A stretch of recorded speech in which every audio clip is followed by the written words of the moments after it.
गुरु प्रदोष व्रत कथा। गुरुवार को बृहस्पति देव के पूजन का विधान है। जो कोई बृहस्पतिवार के प्रदोष का व्रत करता है उसको समस्त विद्याओं की प्राप्ति होती है एवं व्रती दीर्घायु होता है। इस दिन पीले पुष्प में चढ़ाने चाहिए। ब्राह्मणों को पीली वस्त्र का दान करना चाहिए। स्वयं पीले वस्तुएं नमक व तेल रहित खानी चाहिए तथा पीले वस्त्र पहनना चाहिए। एक नगर में संजय नाम का एक सेठ रहता था। भगवान की कृपा से उसको किसी बात की कमी न थी। वह सेठ बड़ा ही दयालु एवं दानी था, किंतु उसकी पत्नी उसके ठीक विपरीत बहुत ही कंजूस थी। वह भिक्षुकों को द्वार से खाली हाथ लौटा देती थी एवं पति द्वारा दान दिए जाने पर अत्यंत क्रोधित होती थी। एक दिन स्वयं बृहस्पति महाराज साधु के भेष में आए और भिक्षा के लिए आवाज लगाई। उस समय सेठानी अपना घर लीप रही थी, अतः उसने कहा कि महाराज मैं इस समय काम में व्यस्त हूँ, अतः आप खाली समय में आवे तभी मैं आपको भिक्षा दूंगी। यह सुनकर गुरु महाराज वापस लौट आए। कुछ दिन बीतने पर पुनः बृहस्पति देव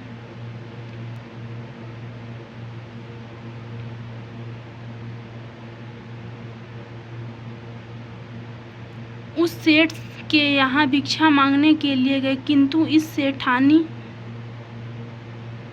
इस बार सेठानी भोजन बना रही थी तो उसने कहा कि मुझे इस समय फुर्सत नहीं है, फिर आना। यह सुनकर वह पुनः वापस लौट गए।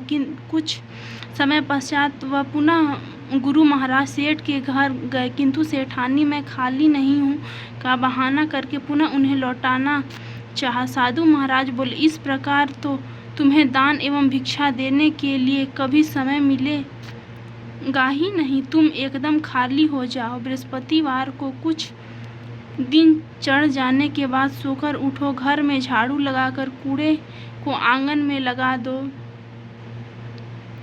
चौखट न लगाओ और भोजन चूल्हे के पीछे रख दो। घर में कोई भी पीली वस्तु न खाए तथा पीले वस्त्र न पहने। घर के लोग बृहस्पति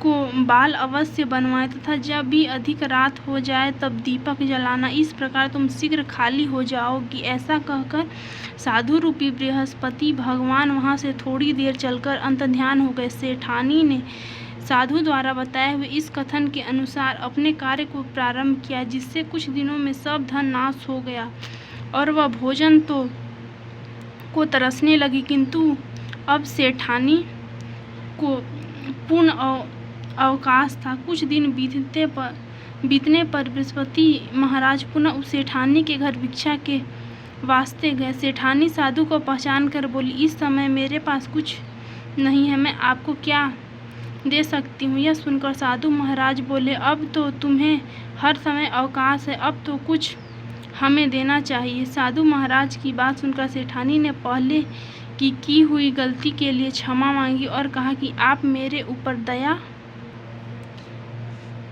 करके ऐसा उपाय बताइए कि कृपा करके जिससे हमें धन्य धान्य पुण्य प्राप्त हो।